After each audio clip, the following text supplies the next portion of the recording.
So some of the most negative outcomes because of the storm, for me, include a lot of environmental injustices. So, for example, in this community, then Mayor Nagin, he uses emergency powers to open up a chef into a landfill less than a mile from this community, connected to 3 bodies of water.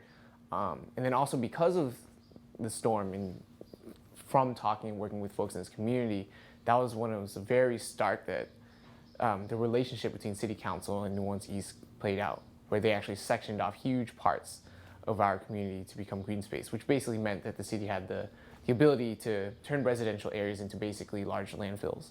So I think that are some of the negative aspects. Other negative aspects are people, start to be pushed out of their community. So I think one of the things we worked with the lower Ninth Ward, folks in the lower Ninth Ward, we continue to do so to this day, and it's very clear to us, the effects of gentrification, and I think it's negative in the sense that I think folks who are coming in may not be cognizant of the impacts of, say, rising property value, or just because you're coming in and you don't really understand what was there before, what people were facing before Katrina, does that give you the right to change the community basically 180 degrees?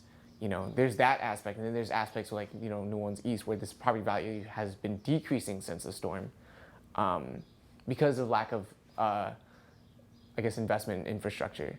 So I think one of the things I've seen, from my short time living here is negative aspects of the storm is kind of disproportionate investment in recovery efforts or recovery dollars or funding. So you have things such as the French Quarter or Bourbon Street, and I think it's not just Hurricane Katrina, but I think hurricane subsequently, such as Hurricane Isaac, for example, give you a small snapshot of kind of the misprioritization of recovery efforts.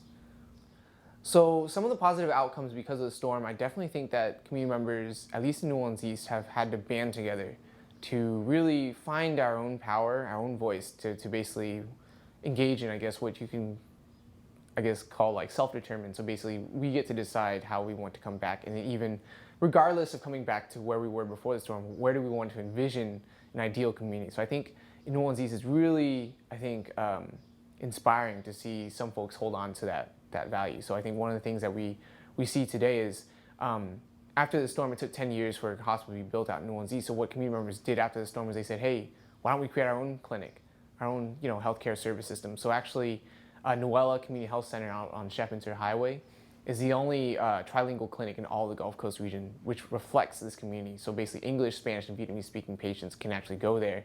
And before ACA was created, actually serviced underinsured and uninsured patients on a sliding scale. So I think that's a huge manifestation of what a community is capable of if we come together in solidarity with one another. The Farmers Cooperative is another example where community members said, we have issues where grocery stores aren't really meeting our needs. We lack economic opportunity out here, so why don't we form or use something like urban agriculture as a medium to create jobs and have all these other peripheral effects, such as providing fresh foods to the corner stores. So I think that was also community driven, guerrilla farming, squatting on blighted property to develop it. Even this community going so far as to charter its own community school to meet the needs of the young people in this community. So I think for me, that's definitely something that's really inspiring, is that people started to galvanize. Not to say that people weren't galvanized before, but I think Hurricane Katrina was like really such a catalyst to galvanize to the scale that we see it today.